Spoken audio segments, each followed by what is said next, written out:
On the phone, Aaron Rakers from Stifel Nicolaus. He's got a buy on the stock. And let me ask you, because we had these two pieces of disparate information coming out at once, the company guiding up, but then also obviously this bombshell with Mark Hurd. What does this mean for HP investors? Yeah, I think clearly, obviously, the headline's going to be more so the Mark Hurd event. As was previously mentioned, Mark was an important part of this story operationally over the last several years, and definitely a big part of where I think HP was going. So I think, most people are going to look at the preliminary results and kind of look at that and say, look, that's probably not what's going to drive this stock here over the near term, despite what I think is a fairly well-positioned company. So, I think this is clearly a surprise and a disappointment that's going to weigh on the stock.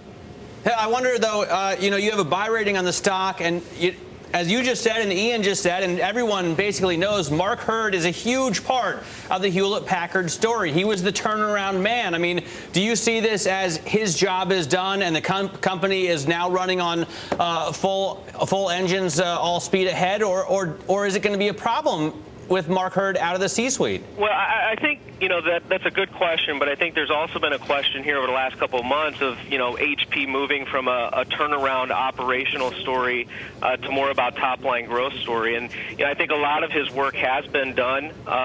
They obviously executed extremely well in the EDS acquisition. I think that's behind us. And at the end of the day, the recent acquisition of 3Com as well as Palm are relatively small in the grand scheme of things for HP. So, while it's a blow for the company from a top-down perspective, I would argue that a lot of that operational realignment work is already behind the company.